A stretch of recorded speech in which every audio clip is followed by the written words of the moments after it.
noite. Hoje nós vamos falar sobre quem é Jesus. Com licença, vamos entrando. Nós temos aqui a presença marcante da aula do ano passado. Muito obrigado. Dois Muito alunos obrigado. queridos que estão aqui. Mais 2 repetentes? Mais 2 repetentes. Esses ficaram com vergonha de começar desde o início. O Léo veio mais corajoso, que desde o início falou nome por bem. Obrigado. Eu acho que a gente vai se apresentar. O Carlão faz birra esse tempo todo. Bem-vindos. É que eu estou em estado de graça, eu não quero pecar. Mas a gente é King the Power. É, segurando, né? Paula, Jaquel, muito obrigado. 2 alunos do ano, da turma do ano passado, prestigiando a nossa Isso aula. quer dizer que a gente também pode repetir, né? Então, ano que vem. Pode. Ótimo. Não, deixa o nosso chegar ao Fazer teste. novamente, não é repetir igual a Teste de eles. língua, né? Teste de línguas, né?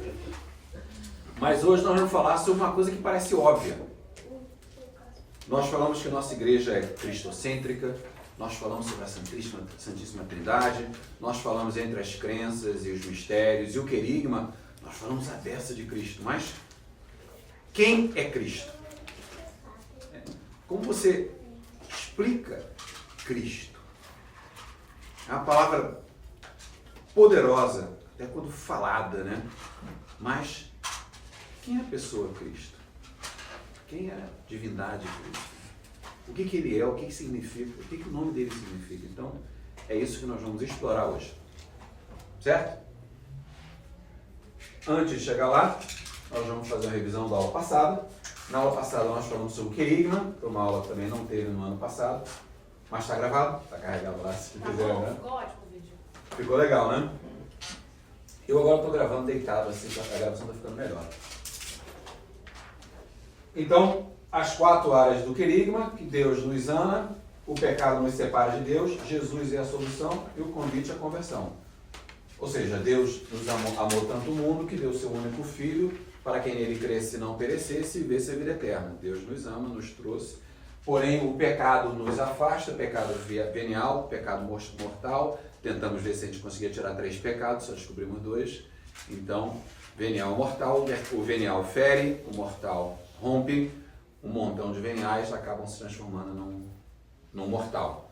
Por ser uma ofensa natural, a intenção de ofender a Deus constantemente, nós vamos contra o primeiro mandamento de amar a Deus acima de tudo. A partir daí nós falamos sobre Jesus ser o centro da nossa busca. Serafim fala que a solução é a nossa busca, mais uma vez a nossa igreja é cristocêntrica. Vamos falar mais sobre isso hoje ainda, a aula de hoje é sobre Cristo. Na verdade, no final da aula passada eu falei que a aula de hoje seria então a expansão dos últimos pontos. Jesus é a solução e o convite à conversão. O convite a viver a fé. Tá certo? Alguma pergunta sobre a aula passada antes que nós comecemos a aula de hoje? Não? Se eu usar qualquer termo que não seja, às vezes sai uma palavra que é comum de se falar, é normal, e a gente assume que todo mundo sabe o significado dela. Levanta a mão, fala o que é isso. Tá certo? Eu vou falar mais uma vez. Nós temos aqui pessoas de diferentes jornadas, diferentes níveis de conhecimento. Essa aula existe para as pessoas que não têm conhecimento nenhum. Então quem tem, legal, bônus, começou com uma vantagem. Mas a aula é feita para quem não tem conhecimento nenhum. Aquela pessoa começou, recebeu o querigma, sentiu o querigma e fala, eu quero mais. Vou fazer o OCIA. Sou adulto, né? Adulta. Quero mais, vou fazer o OCIA. Então, por favor, não tenha vergonha de falar, eu não sei o que é essa palavra. Ou sou aberta, na verdade, não tenho a mínima ideia do que é. Ou tem uma noção, mas não tenho certeza. Dá para expandir um pouco mais?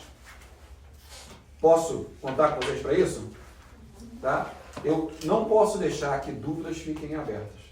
Se isso acontecer, nós estamos falhando com nossa missão com vocês. Tá? Então ajuda a gente. Vamos falar então sobre a identidade de Jesus. Pedro foi o primeiro a se posicionar. Tu és Cristo, Filho de Deus vivo. Está bem? Pedro. Não, Quem Pedro. fala é Pedro, Pedro, quem tá. registra é Mateus. Tá. Quem fala é Pedro, documentado por Mateus. Né? João, já no início, fala o verbo que se fez carne, o Logos se fez carne e habitou entre nós. E João trouxe a nós as palavras: Jesus Cristo, eu sou o caminho, a verdade e a vida. É interessante tocar na questão do Logos. A posição, a teologia da igreja sempre converte a palavra Logos para verbo, para palavra. É por isso que a gente fala a palavra, o verbo, essa é a posição da igreja. Mas Deus é tão perfeito até no uso de palavras, e você vê, a palavra Logos tem vários sentidos. Palavra é uma delas, mas é também sentido. Então Logos também tem o sentido de sentido. Então quando você pensa em João, quando você pega João 1:1, e ele falava, quem pega João, a palavra está com Cristo, a palavra é Cristo, a palavra do Senhor, agora estamos fugindo da passagem. No princípio era a palavra estava com Deus e Deus era a palavra. No princípio era o verbo. Então no princípio era o verbo estava com Deus e o verbo era Deus. Agora, olha que interessante, troca por sentido. No princípio existia um sentido. O sentido estava com Deus.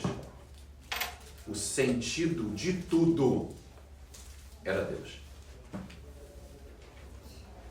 Você vê que nós já começamos com um sentido muito claro. Viemos de Deus.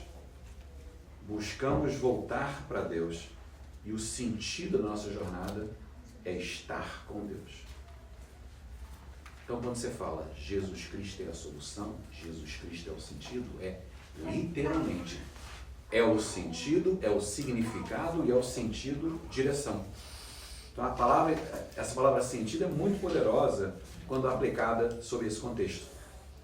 Por isso que eu trabalhei um pouco aqui o jogo de palavras sobre o original grego, para trazer também essa percepção. Porque quando você fala em identidade de Cristo e você identifica Cristo como essa divindade, essa plenitude, né, de divindade, é também entender que é importante muito mais do que saber quem é Cristo, ou até saber o que é Cristo. Nós aqui na nossa jornada, eu nos incluo, né, é esse processo de enxergar Cristo, que é diferente de saber. Saber, você lê uma frase e está lá a definição. Já sei quem é Cristo. Agora, enxergar Cristo é resultado de uma transformação. É de uma jornada. Que não é simples, não é fácil, não é rápido. É até melhor você ter a consciência que não é rápido. Porque às vezes você começa a se comparar naturalmente com outras pessoas e fala assim, aquela pessoa tem tanto mais conhecimento que eu, aquela pessoa tem tanto mais fé, então eu não tenho tanta fé. Não tem nada a ver. Tem gente que tem pouco conhecimento, uma fé imensa, e gente que tem muito conhecimento porque quer a ostentação de dizer que sabe. É o ego, é a arrogância, mas ostenta palavras complicadas, difíceis, fala versos da Bíblia, mas em termos de fé, e principalmente muitas vezes não as praticam, né? Não a pratica, não faz obras, fé no conhecimento, mas não tem obras que transformem essa fé em obras. Então, é entender que essa jornada é difícil. Vou dar um exemplo. Tá? Tem um exemplo que é ótimo. Todos os apóstolos na barca de Pedro. E movimento do mar, todo mundo achando que o barco ia afundar. Jesus dormindo calmamente. E os apóstolos desesperados. Jesus levanta e manda o mar se acalmar. O que diz a palavra? Os apóstolos ficam assustados. Olha que interessante essa palavra. Assustados. Isso mostra uma coisa só. Naquele momento, eles realizaram que Jesus não era só um profeta, não era só um fazedor de milagres, não era só um grande orador. ele era algo assustador e maravilhoso ao mesmo tempo. Então, mesmo os apóstolos que caminhavam com Jesus, que ouviam Jesus, que viam Jesus fazer tudo aquilo, não tinham enxergado ainda quem era Jesus. Então a gente, na nossa humildade, tem que entender que é uma jornada em que nós queremos, nós buscamos, nós ouvimos e agora estamos nesse processo. Certo? Bem, então é muito interessante sobre essa ótica da diferença entre saber e enxergar. Aqui que aplica muito essa questão da identidade de Jesus Cristo, para que a gente possa, a partir de começar a desenvolver o intelecto no conhecimento de quem é Jesus e começar esse processo de transformação, trabalhar em cima dos mistérios que ele é e que nos trouxe. Ele é verdadeiro Pai, eu falei coigual, coeterno, consubstancial, Jesus, Deus e o Espírito Santo. Ele é verdadeiro homem, nasceu da Virgem Maria, ele é 100% homem e é 100% divino. O que nos traz a um termo que só cabe a Jesus Cristo, que é chamado da união hipostática. É exatamente o único ser que era 100% humano e 100% divino ao mesmo tempo. Que ele ainda está vivo nas igrejas, na nossa hóstia, no sacrário. E ele é o único mediador capaz de consolidar. Ele é a ponte entre o nosso mundo e o céu. Sobre essa ponte sobem e descem os anjos e todas as almas. E através dessa ponte conectada a Maria, ele veio ao céu, ao mundo. Então Jesus é a ponte, Maria é a porta, nós somos os filhos. Também? Quando você fala Jesus, de onde vem o nome? Bom, Jesus, eles chamam de Yoshua, na verdade é combinação de duas palavras. Yoshua é a abreviação do que usa-se o termo Javé, é o nome de Deus. Né? Yeshua é de Yasha, que é salva. Então, Deus que salva. Jesus é literalmente Deus que salva. Então o nome já diz a missão. No nome já está a missão. Ele veio para nos salvar. E o interessante é que quando você pensa no nome de Jesus,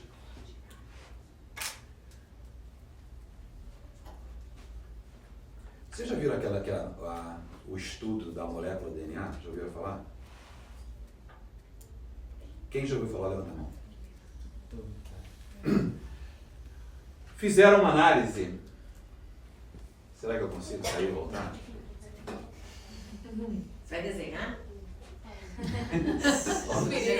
Eu vi o vídeo, disse que não é bom, né? Olha o desespero. Vamos lá. Ele faz uma comparação e ele acha que Jesus, Deus, ele está nessa confusão ainda da ciência com Jesus DNA, falando sobre isso, que ele acha que não existe por causa disso.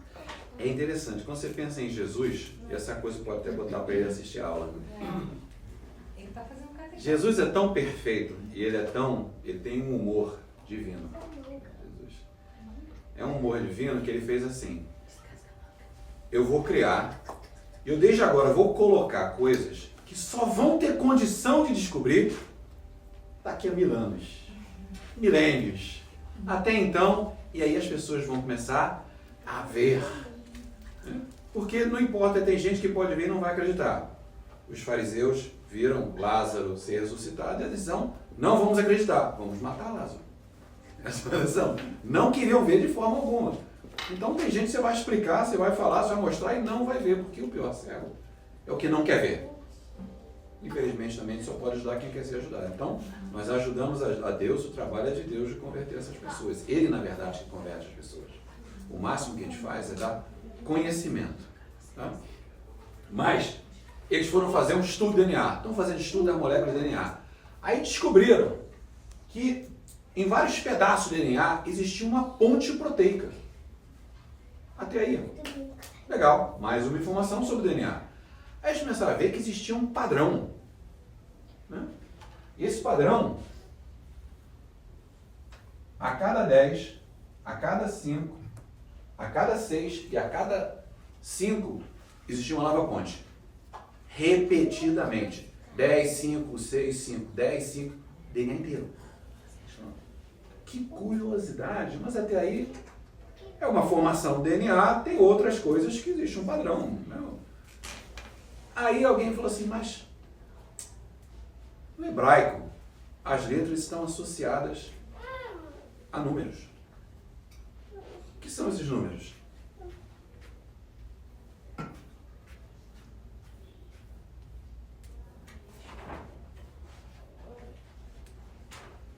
Yod, Ré, Vav, Ré. Para quem nunca viu, esse é o nome de Deus. Que por não ter consoante, colocaram, e vogais, não tem vogal, né? Colocaram Javé. Porque, como é que você vai falar essa palavra? Então, Deus tem um humor tão claro que ele fez a sua criação e, como todo artista, assinou. Então, nós carregamos conosco a assinatura do nosso Criador.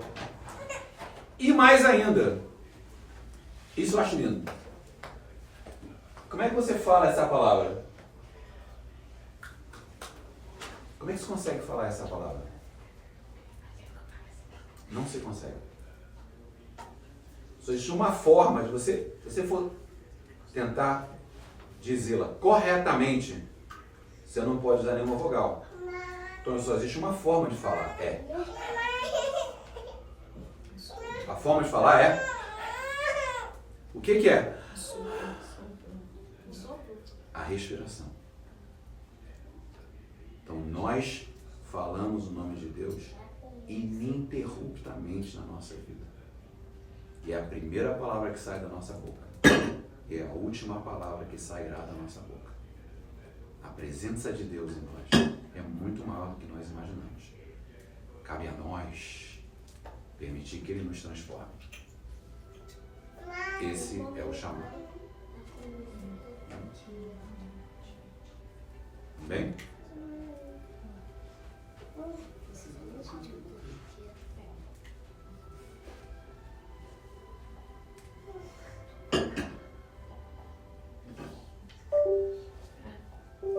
Começou.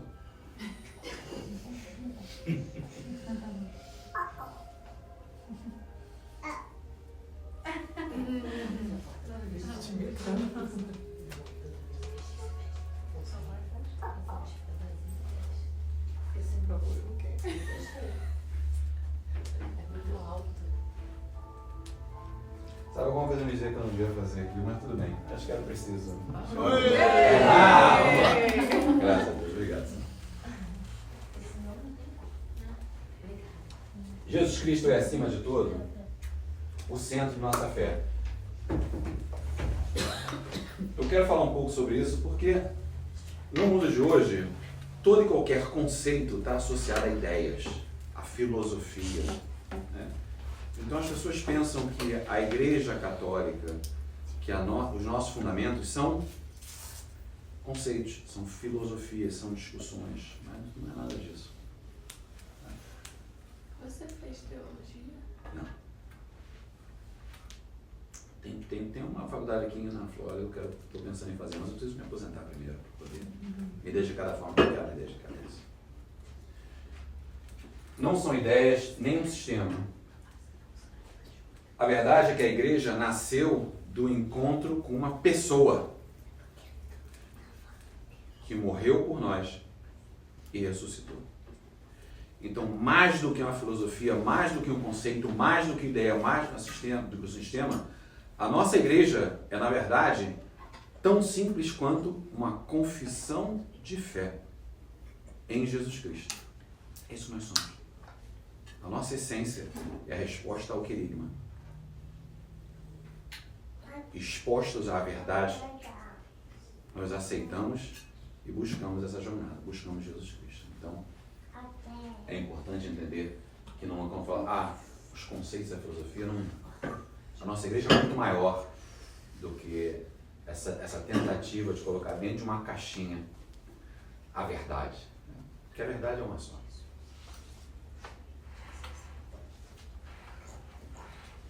E essa verdade vai ser conhecida por cada um de nós na medida que nós permitamos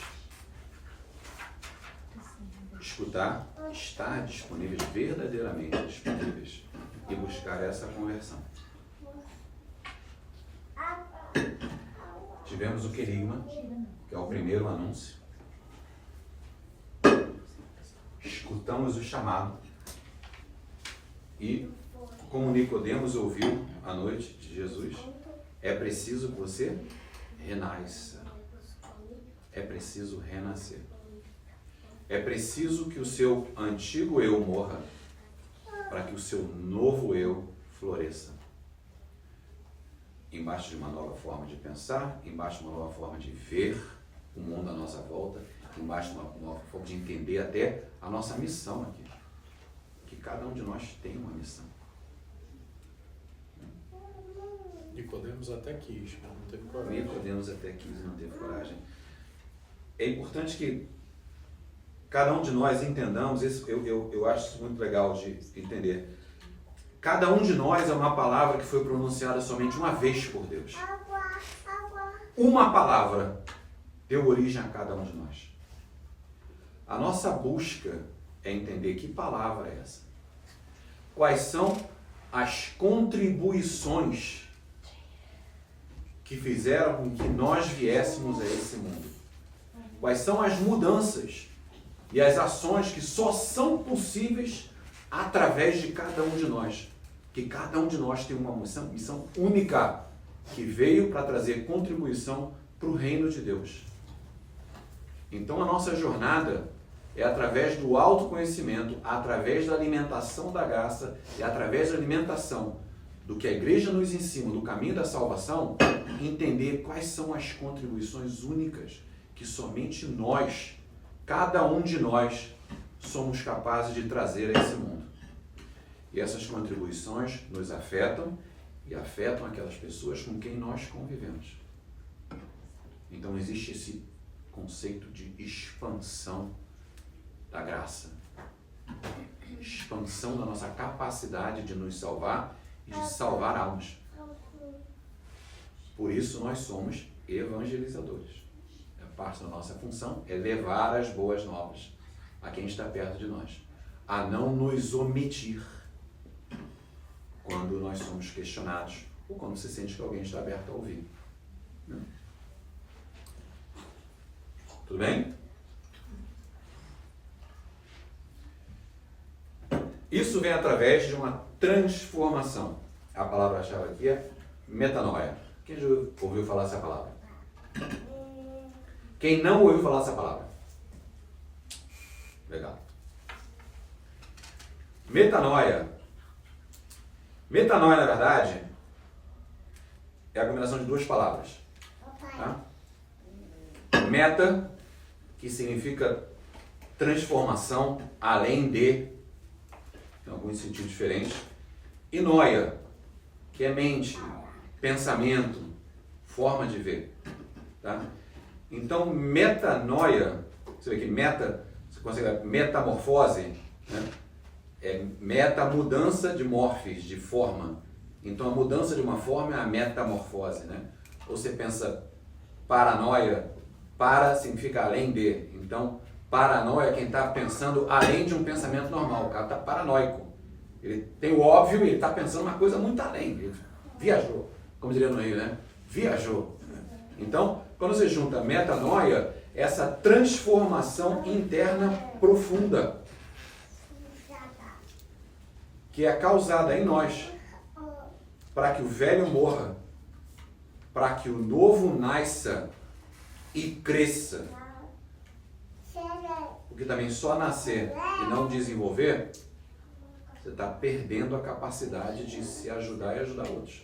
Então, esse processo de amadurecimento na fé é fundamental, que vem através de uma vida de oração, né, de conhecimento, de participação na comunidade, de viver os sacramentos.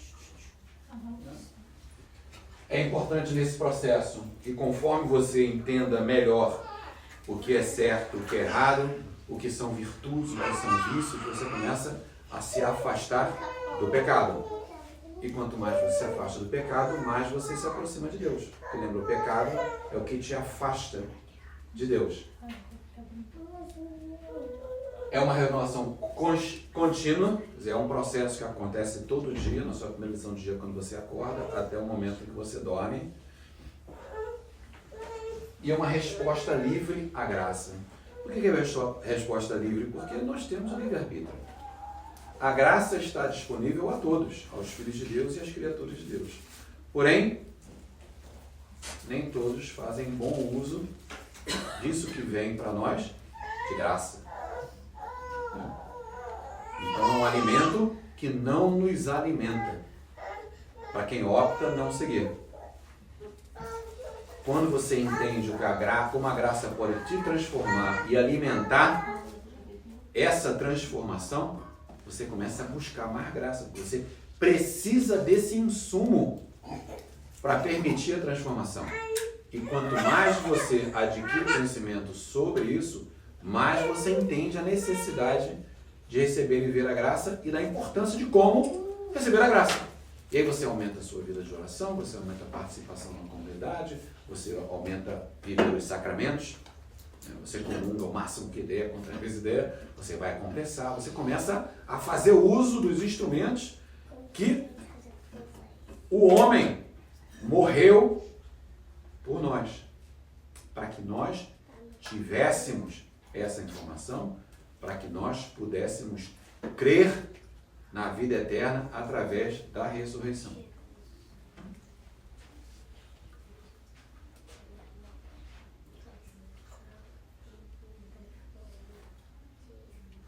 O encontro com a samaritana é um encontro interessante porque numa passagem descreve de muitas formas esse momento que nós nos encontramos. Vamos passar com calma por cada uma delas. Porque às vezes você lê a passagem, legal, uma história legal. Né? Primeiro, todos conhecem essa passagem? Quem não conhece a passagem? Tá. Samaria, historicamente falando, era um povo que tinha adotado amar outros deuses. Então, eles eram inimigos da tribo de Israel. Então, eles não gostavam de interagir. Então, normalmente já não se falavam. Quanto mais a um homem se dirigir a uma mulher. Isso não era comum mesmo. Porque a mulher, naquele tempo, tinha pouco valor. O testemunho valia pouco. Ela tinha uma função e era aquela função. Jesus Cristo chega a um poço na Samaria, tem uma mulher retirando água, Jesus pede água. A mulher se assusta. Primeiro porque reconhece que Jesus era judeu. Depois porque não consegue entender por que ele está falando com ela. É aquele momento de sem entender o que está acontecendo. E Jesus pede água. E ela fala, para que necessidade de água? Você pode beber se você quiser, eu não sou digna de te trazer água. E ele fala, eu sou a água. Aquele que dá minha água a beber, nunca mais terá sede. E aí ele começa, na conversa com a samaritana, a basicamente contar a história da vida da samaritana para ela. E começa a dizer que um novo reino virá, que um novo templo virá, que esse templo não está localizado em Jerusalém e que todos terão acesso a esse templo. E ela começa a ficar animada, porque existia dentro do povo samaritano as pessoas que gostariam de poder ir ao templo de Jerusalém para glorificar a Deus, mas não podiam. Então aquele conceito de que não estava mais centralizado no templo de Jerusalém, desse novo templo, tudo que ele falou, e ao demonstrar, ela viu, ela reconheceu em Jesus o Messias. Então ela se torna uma evangelizadora dentro da Samaria. Tanto é que depois, nas suas excursões, Jesus vai a Samaria, especificamente. Mas, então essa é a passagem, tá bom? Então Jesus fala, dá-me de beber. O que é o dá-me de beber? Esse entendimento que existe sede. Sede de quê? Sede de fé. As pessoas, quando são expostas ao que é a fé, o que pode fazer por elas, elas começam a ter sede. Então Jesus fala, dá-me de beber. Ao mesmo tempo que ele fala, eu sou a água viva. E nós vamos ver mais todos os símbolos que representam Jesus, todos os símbolos que representam o Espírito Santo. Jesus então oferece, eu sou a água viva que sacia para sempre. Aquele que de mim beber, nunca mais terá sede. Que é o Espírito Santo. Jesus então revela. Toca a vida, revela o pecado, convida a adoração. Essa é aquela parte que eu contei que ele vai então, fala sobre a vida dela, conta todos os seus pecados e revela o que há de vir. E parece também que a hora que ela, não estou lembrada, a hora que ela estava no poço era uma hora que as outras mulheres não iam, que ela era casada novamente, né? Ela tinha alguns casamentos que ela apartada da sociedade. Então ela Exatamente. estava sozinha num horário Além de muito quente. samaritana, tinha essa Ainda situação. tinha isso. Então quando Jesus falou com ela tinha certeza que era não era alguém pra muito falar. especial. E ele fala isso. E ele fala da história da vida dele, de coisas que ninguém poderia saber. E aí ele fala da revelação, e aí que ela vê, ela enxerga. É perfeita essa passagem. Ela já tinha visto Jesus. Ali ela enxerga Jesus. Tá? Perfeito. Então vem a transformadora. De pecadora, marginalizada, ela passa a ser uma missionária.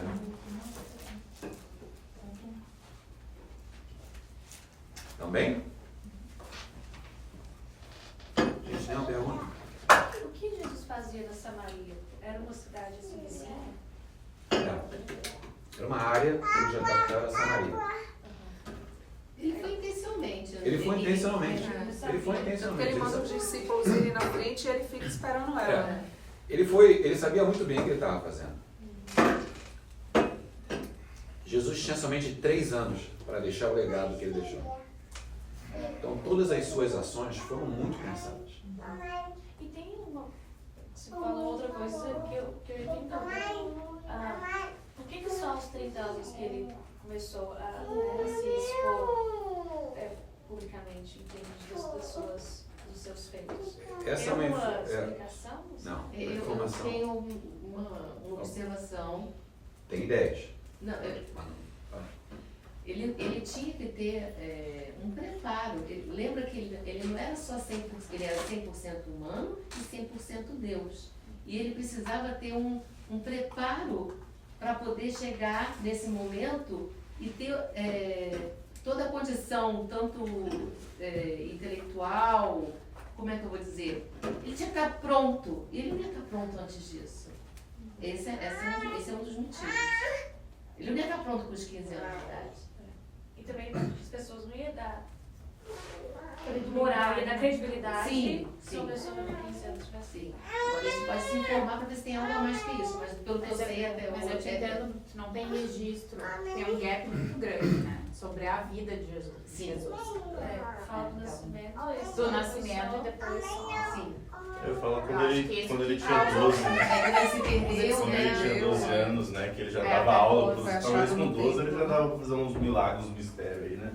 A gente está fazendo a consagração à Nossa Senhora, né? Então, em uma das aulas, a nossa professora disse o seguinte, que Jesus, ele queria dar o exemplo e ficar quieto até os 30 anos foi um sinal de humildade, que ele quis demonstrar também que ele era obediente a Maria, era humilde, né? Então ele passou esses 30 anos em silêncio, demonstrando essa humildade que ele tinha, porque ele poderia chegar, né? E a Maria diz a ele que ele está pronto, né? Você está pronto nas bodas de Caná. E ele sempre foi muito obediente a José. José, se parar para pensar, interessante aqui. Ver quantas pessoas podem dizer que salvaram o Salvador. José Fonte. Quantas pessoas eu salvei o Salvador? E José salvou mais de uma vez. Eu salvei Deus e salvei a mãe de Deus. Bota aí no meu currículo. Eu salvei Deus e salvei a mãe de Deus. E quando morri, morri com a mãe de Deus e com Deus ao meu lado. Esse foi José. Ele morreu de quê? Filho do quê? Não, Sim, não. e outra coisa é José também, né? Ele muito pouco fala. Quase nada. E José não podia, José, foi muito, tudo é muito José tinha uma missão bem calculado. específica. Ele tinha que morrer, partir antes de começar o ministério de Deus, de Jesus. Ele morreu antes do Sim, fazer sim, 30 anos? sim. Ele tinha que morrer antes. Isso aí é totalmente calculado, Mas né? por quê? Por quê? Pra Maria ficar. Não, Não. sei, não? Ficar Sim, disponível confusão do para pai, né? Jesus? Que não Não, poderia ter não. Para confusão. ter confusão Sim, do pai. pai. Para quando ele dissesse, Ah, é? Eu não tenho computador. pai, José. E José tem uma missão muito específica. Ele aceitou essa missão muito específica. Assim como Maria entendia muito bem a missão que ela carregava. O sim de Maria é extremamente poderoso. De uma menina de 15, 16, 17 anos. É isso. 12, 13. De 12, né? Esse período não é preciso o tempo, mas numa época que o que ela aceitou, ela seria apedrejada. Então ela sabendo, engravidando de um homem que não seu marido, ela sabia que seria apedrejada. E ela aceitou assim mesmo. Ela aceitou sabendo o que aconteceu. O anjo Gabriel anuncia a ela o que Mas ela esperava disse por ela. sim. Mas ela disse sim. Então, a verdade é que não existe uma explicação. Essa parte da beleza da nossa igreja são os mistérios. O que se sabe é que o interessante é que você falou de credibilidade. Por vir de Nazaré ele não tinha credibilidade nenhuma. Zero. É constante você ouvir que fazia-se piada que diz, de onde ele veio de Nazaré, não tem nada de bom que venha de Nazaré. Nazaré era assim, era o fundo do poço de... Então, ele veio, filho de carpinteiro, trabalhador, de um local onde ninguém tinha credibilidade de nada, e veio deixar o seu legado. Ele tinha 3 anos só para fazer isso. Mesmo assim, as pessoas, os apóstolos acreditavam, né? E seguiam ele. Seguiam. E ele foi lá selecionar os apóstolos. E porque o interessante é lembrar Não que... só os apóstolos, tá? Eram inúmeros discípulos. e os sim, discípulos. sim. Então, diz-se existirem quase 5.000 discípulos. Quando ele faleceu, ele morreu, existiam quase 5.000 discípulos. Tem números diferentes. Então, não me cotem por esse número. Mas os apóstolos eram selecionados para ser apóstolos, mas existiam muitos que os seguiam de cidade a cidade, nas cidades formavam-se novos discípulos. Esses discípulos, por conta das estradas escaladas por Roma e por conta da perseguição aos cristãos, foi os que se disseminaram e saíram andando pelas estradas para todo o canto da Europa e da Ásia e expandiram o cristianismo. Então, a tentativa de acabar com o cristianismo foi que causou a propagação, né, a promoção do cristianismo. Então, tudo já dentro dos planos de Deus para o crescimento e estabelecimento da nossa igreja. Então, desses... Eu ia fazer um comentário, perdi a linha agora onde eu ia. Porque às vezes eu fico pensando em umas coisas legais de comentar. Deixa eu falar. Então, essa credibilidade, ela foi estabelecida a partir dessas atitudes. E esse processo era um processo... O interessante de estudar a Bíblia é, a partir das várias passagens, entender o entendimento da igreja sobre a intenção de Jesus naquele ato, que sempre é muito mais do que o puro ato em si. Mas cada uma daquelas era uma mensagem para alguém, ou para os apóstolos, ou para os romanos, ou para os judeus, ou para nós, né? Trazido ao dia de hoje. Por isso que tem uma... para todos. Nós vamos ver mais para frente, eu vou até dar para vocês uma estrutura, eu já comentei, a forma indicada de ler a Bíblia. Né? Por quê? Porque é importante você passar por um entendimento literal, né? Porque você aciona o cérebro, o teu conhecimento, entendimento literal, e aí você migra para um conhecimento espiritual, você começa a olhar sobre o aspecto espiritual daquele texto, e aí você desenvolve então a questão, ao entender aquilo da fé, ao transformar, aquilo de transformar começa a criar em você virtudes, e aquelas virtudes começam a criar em você a esperança. Então, como é que você consegue descansar em Deus através da leitura da Escritura? E assim você lê a Bíblia toda, 3 por 3, dia a dia, mas tem um processo. Né? Tem um processo. Esse é o processo da forma de ler a Bíblia. Esse, na verdade, é um dos espaços dentro de um processo maior chamado Lexio Divina. Esse, então, é a forma de você realmente meditar sobre a Palavra de Deus e descansar em Deus. Tá? A Lexio Divina. Vamos falar sobre isso um pouco mais de detalhe.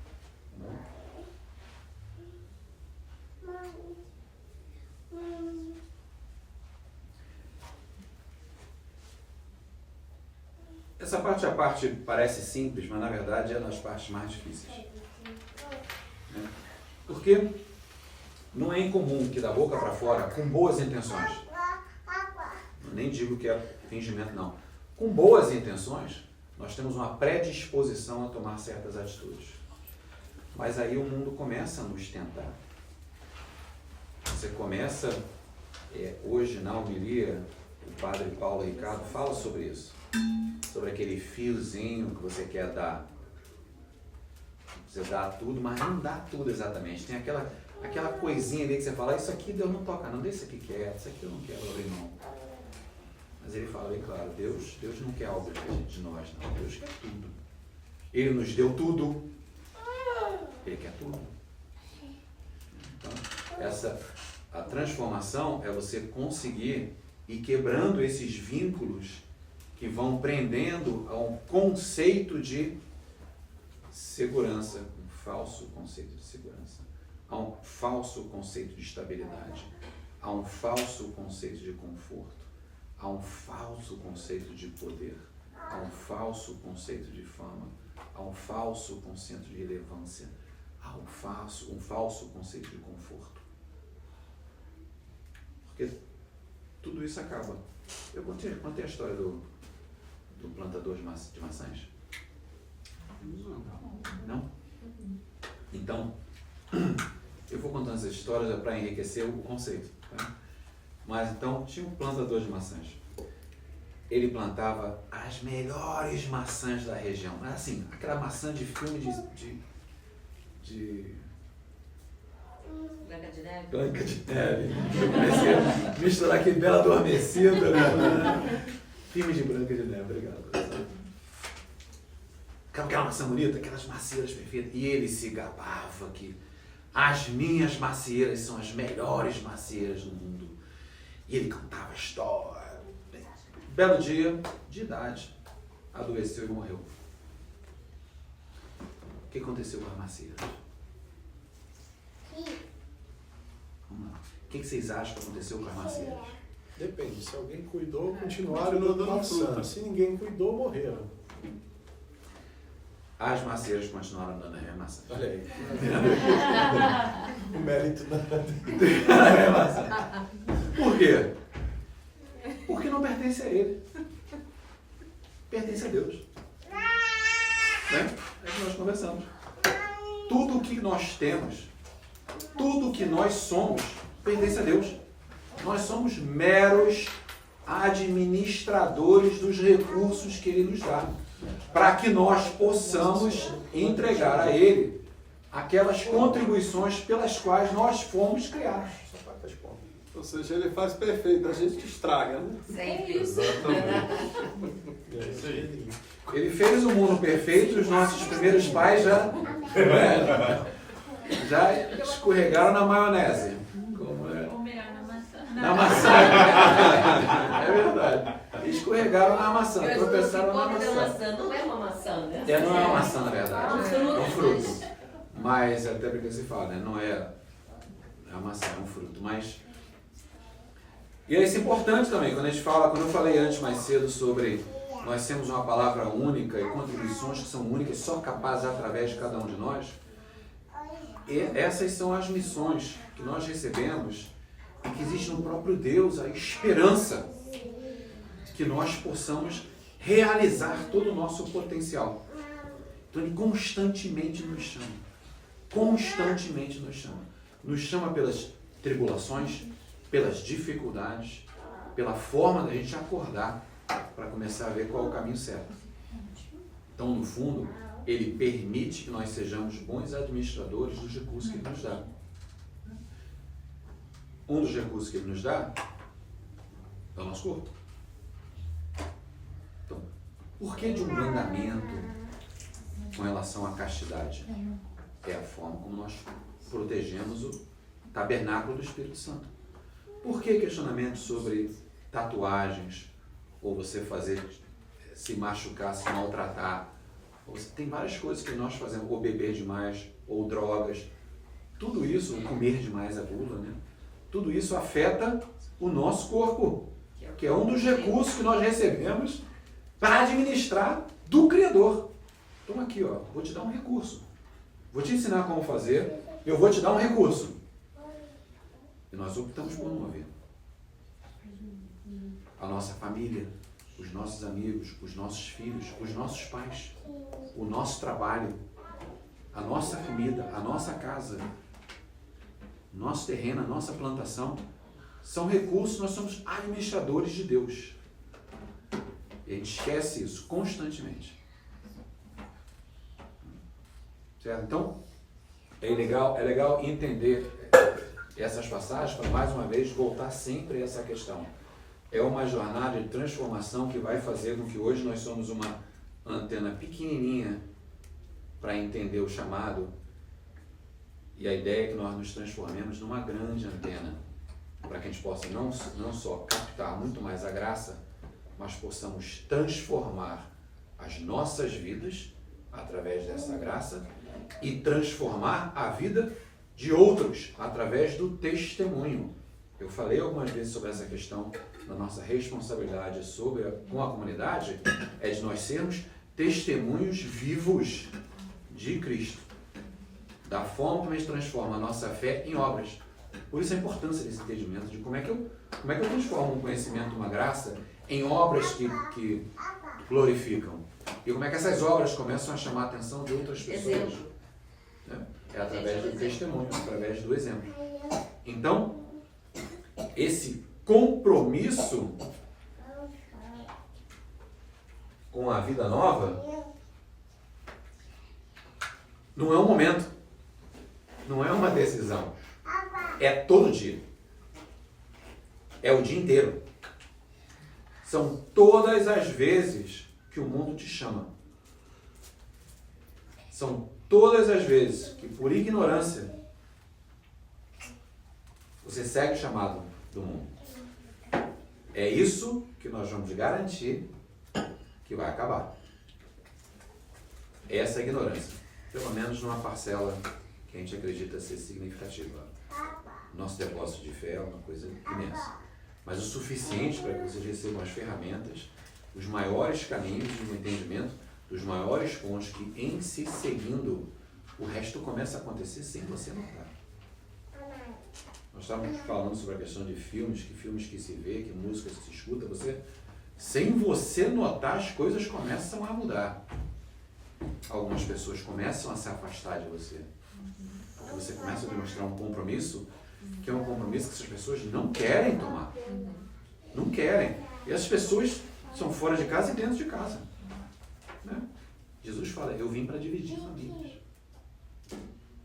Não é a intenção de Jesus, mas ele tem consciência que dentro, se não houve um trabalho de compromisso, de estabelecimento de uma igreja doméstica, a tendência é que haja ruptura. Porque nem todo mundo escuta o chamado e nem todo mundo escuta o chamado ao mesmo tempo. Tem gente que tem uma vida inteira escuta o chamado aos 60 anos de idade. Tem gente que tem a graça de viver dentro de um lar abençoado, com esse chamado já, e vive com esse chamado desde cedo. Agora você vê, na hora que você escuta o chamado e isso te transforma, você consegue lidar com as ansiedades, com as tribulações, com as dificuldades da vida de uma forma tão mais abençoada. Você tem uma paz interior tão maior. Imagina se você pudesse ter vivido isso desde os 10 anos de idade. Isso aqui é muito importante. Ó. Imagina você poder contemplar e viver isso desde cedo. Uma vida inteira descansando em Deus. Assim, eu tenho testemunho. Às vezes eu fico me lamentando de ter demorado, né, a ter esse chamado, assim, de ter ido ao encontro, né? Mas agora eu estou começando a mudar a minha maneira de pensar. Eu estou agradecendo, sempre estou agradecendo muito, porque, obrigada Senhor, porque quando eu paro e penso na nossa vida antes da gente se voltar para Deus, onde eu estaria agora? Onde a gente estaria agora? Eu tenho certeza que a gente não seria 1/10 de bem-estar que a gente tem hoje. A vida seria muito mais vazia. Então, antes tarde do que nunca. E não teríamos tido a bênção que vocês são para nós. E que vocês são para nós. Mas assim, repito, já falei várias vezes, vocês são uma bênção muito importante para a gente. Depois do domingo, terça-feira é um dia muito especial para a gente. Então, estar aqui é uma graça que a gente recebe e agradece sempre.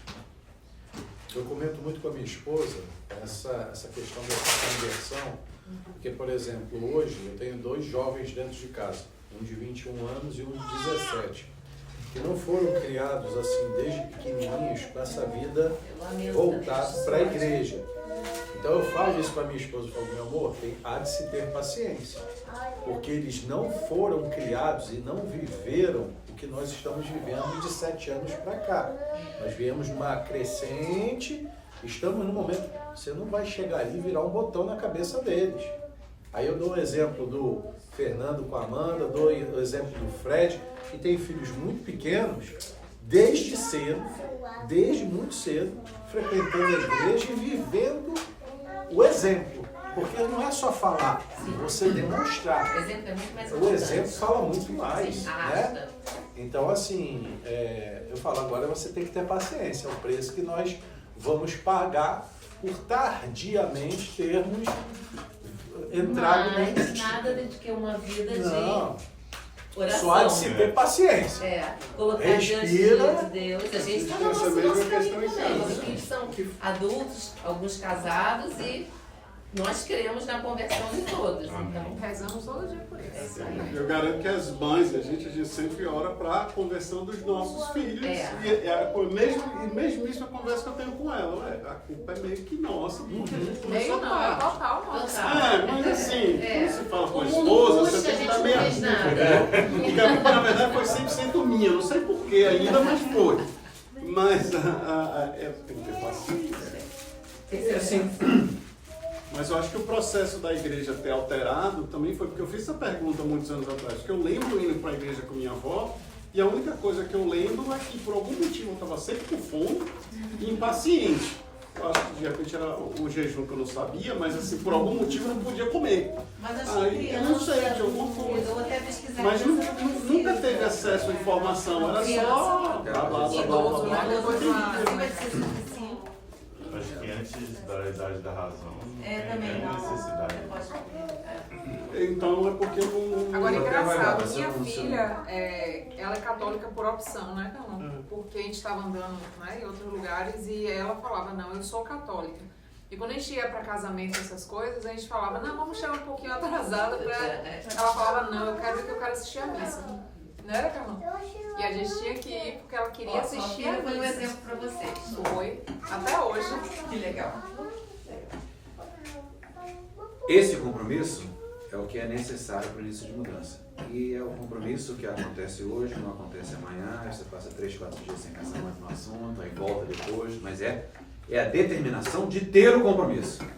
Quando você decide ter o compromisso, alcançar o compromisso é o resultado da jornada. Como é que você chega a esse resultado? Através de uma vida de oração. Por quê? Na oração diária, você está se alimentando, primeiro você está se alimentando de graça, mas você está se alimentando da verdade ininterruptamente. Então como é que você vai se esquecer durante o dia, se naquele mesmo dia você estava rezando sobre, e pedindo para, e agradecendo que... Então você diariamente está se lembrando. Além do... Quer dizer, nós temos o hábito de rezar o terço antes de dormir. Porque não só é uma coisa que nos acalma, mas serve como uma separação do mundo para o nosso sagrado. Então, uma decisão pessoal. Nós, em vez de rezar o rosário às 3, ou rezar o rosário às 6, ou seguir a liturgia das horas, nós rezamos o rosário à noite. É porque eu sempre falo, é bom rezar em família, né? Rezar o casal, se possível, juntos, ou os filhos, pelo menos o casal. Tem um peso diferente, é importante o casal estar junto, se possível, né? Então, é um processo em que, normalmente de manhã, né, a gente reza, o iniciar o dia, nós rezamos no fim do dia. Então, esse de manhã a gente pede, separado, tá, gente? de noite, através do rosário, a gente agradece. Pede mais uma vez. Um breve testemunho que eu conto, assim, é que por ter sido protestante antes, eu só tinha 2 dessas 4. Só a oração e a palavra. A gente não tinha o sacramento nem a caridade. Então, chegou um certo momento que a minha vida espiritual estacionou e ela não era plena. Porque a oração também não era as rezas, era só das minhas palavras. E aí eu me sentia como que eu fiz direito como faculdade. Então parecia que eu estava numa oratória convencendo a Deus de que eu era merecedora da graça que eu estava pedindo. E uma hora as palavras acabam, não era e a graça é imerecida, gente. Criativa suficiente para continuar orando. E as orações eram 5 minutos, 10 minutos máximo. Quando eu fiz a oração com o Frei Gilson de madrugada, eu não sabia que ia durar 2 horas. Eu achei que ia ser uns 15 minutos e eu ia voltar a dormir. Foi meu vídeo, tinha rezado por 2 horas. Então, até as 2 acabava ficando limitado. E a interpretação da palavra de Deus também tem muita coisa limitada. E a gente conheceu o padre Blake e ele falou para nós, os protestantes têm algumas verdades, mas não todas. Então, quando eu vejo esses 4, eu fico impressionada, porque não é fácil viver isso. Na verdade, quando você decide viver isso, aí que vai ser mais difícil. Então, você precisa realmente de muita disciplina para poder viver. Mas essas 4 coisas são maravilhosas, porque uma coisa ajuda a outra. Só a oração não é suficiente, só a palavra não é suficiente, só o sacramento e só a caridade também não vai te levar, mas é o todo, né? Tudo. Eu até interpreto de uma forma um pouco diferente. Eu acho que pra mim assim, tem um lado positivo da coisa, tipo, é como se eu estivesse numa escadaria sem um corrimão. E quando você está nessa parte de serviço, da caridade, de tudo, é como isso tudo. A aula aqui pra gente é um corrimão imenso, é uma cadeira de roda carregando a gente. Porque vai renovando e, obviamente, a gente... Eu já sabia que eu não sabia de nada, mas eu entendi que eu sabia menos ainda um pouco. Entendeu? Então, vai dando mais apoio ainda pra gente... Mas é exatamente assim. Primeiro, obrigado pelo testemunho, também é importante. Mas é exatamente o que nós estávamos conversando. O compromisso, você pode até ter uma decisão, mas você ter o compromisso é essa luta de que um dia não tem, um dia está mais fraco, um dia está mais forte, um dia mais fraco. É essa batalha constante. Nós estamos em luta. Não é à toa que nós somos chamados de igreja militante. Nós somos a milícia de Deus nesta terra. Entendeu? Então estamos em luta. Quando você faz a crisma, não é incomum você ouvir o termo, você agora recebeu as armas e a armadura do Espírito Santo para lutar pela sua fé. Louvado seja o nosso Senhor. Entendeu? Então, por isso mesmo, é se alimentar para lutar. E lembra que nós falamos daquele conceito da catequese, do lex orandi, lex credendi, lex vivendi? Olha ele aqui aparecendo de novo. Lex orandi, oração diária. Entendimento da palavra, lex vivendi. Viveu o sacramento, ação. Rezou, creu, viveu, agiu. Então, quando eu falei lex orandi, você ora, o que você ora você acredita, o que você acredita você transforma em vivência e aquela vivência te transforma. É a obra. Vamos ver isso em vários momentos. Porque esse é o caminho da transformação. Tá? Que passa pela oração diária, compromisso, disciplina, sacrifício. Nós fazemos antes de domingo, mas eu vou dizer, tem dia que a gente tem que respirar fundo para não dormir no meio do rosário. Às vezes eu tô falando, eu começo a bocejar, eu paro. Às vezes eu bocejando mesmo falando, eu estou rezando. Às vezes eu paro, espero parar o bocejo, aí continua a reza. Mas, sabe, às vezes é legal que quando acaba o rosário, toda vez assim, acabou o rosário, você não tem melhor coisa para você dormir em paz, porque está deitando abençoado, né? Tem uma coisa que contribui muito. Você semana passada deu a dica dos cânticos gregorianos. Cantos gregorianos. Então eu vou lhe falar uma coisa, eu vou dar até como testemunho. Eu comecei a praticar isso desde sexta-feira passada. Porque assim, fazia algumas semanas que eu falava, até comentei com a minha esposa, que as minhas noites de sono não estavam muito bem dormidas. Talvez pelo final da quaresma, uma série de situações ao redor, o maligno, o inimigo estava... Imagina o quanto você não foi atacado esses 40 dias. Fui. Eu confesso para você que foi um sonho pior do que o outro. Coisas assim que eu acordava às vezes 3 da manhã antes do rosário, às vezes assustado. Eu preciso ser meio honesto. E aí quando você comentou semana passada do canto gregoriano. Do canto gregoriano, na sexta-feira eu comecei a utilizá-lo. Engraçado que de sexta para sábado, a minha esposa, ela não viu eu colocando, mas quando ela acordou de manhã cedo, no sábado, da sexta para o sábado para fazer a quaresma, ela acordou, aí ouviu, né, bem suave dentro do quarto, ela... meu Deus, o que é isso? Onde é que eu tô? Tô na dúvida. Aí ela fechou os olhos, novamente, falou, não, ela tentou voltar de novo, ela falou, não, eu devia estar vendo essa música. Aí ela viu na minha cabeceira que eu coloquei no cantinho. Aí depois, você estava ouvindo cântico, ela chama de música sacra, né? Aí eu falei, foi uma orientação do Eduardo, isso inclusive protege o nosso sono, afugenta os espíritos malignos, te concede uma noite de sono tranquila. Funcionou. E dali, e funcionou, tá? Eu tô sendo honesto. De sexta para sábado, de sábado para domingo, domingo para segunda, de segunda para hoje. Eu não tive qualquer pesadelo. Eu não tive qualquer tormento na noite. Eu dormi e acordei muitíssimo bem. Então, assim, é algo que eu estou aqui expondo como um testemunho de algo que você disse. E que eu já pus em prática e, assim, tem o seu valor, tem a sua mística, realmente a coisa funciona. Toda, a gente costuma colocar uma horinha. Nada, tem umas playlists de 12 horas. Ele foi all-in. Você bota, não. É Eu tô dormindo agora, esse não vai tocar. Alexa chega, tá quente, né? Você não explicou que era essa conversa. Mas talvez seja uma boa ideia. Não, mas é sério, eu fui ver, tinha umas pequenas, de 1 hora, 30 minutos, mas tem de 8, 12, 16. Eu falei, não, bota a maior que tiver aí.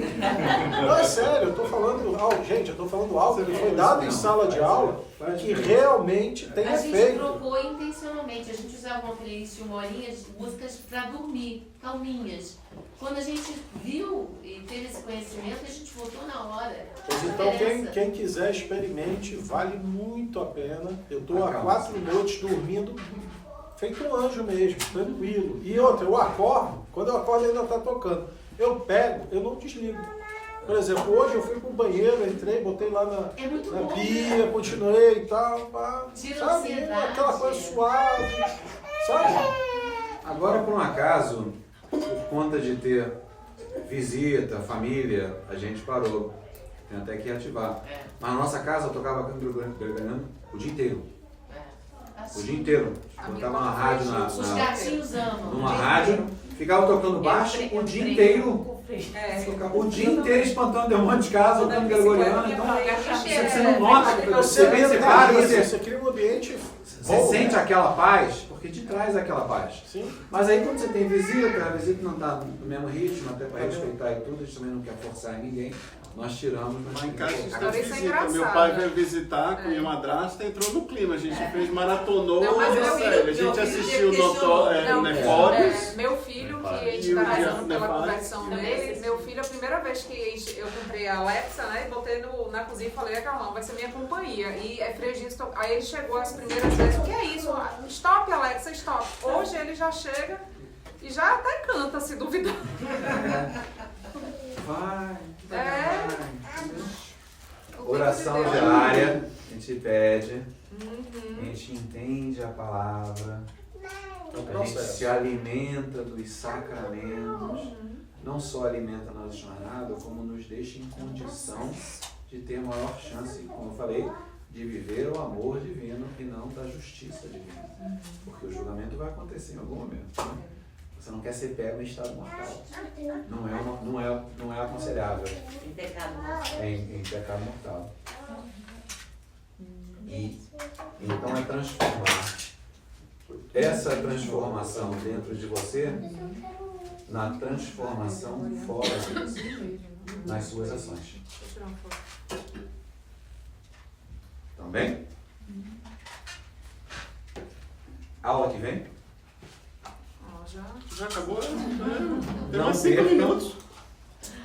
Na aula que vem, vamos falar sobre a introdução à oração cristã. Mais um assunto que quando você fala assim, a oração cristã, como a Amanda falou, não, eu orava, né? Mas o que é oração? Qual é o sentido da oração? Por que da existência da oração? Que orações? Que tipos de orações?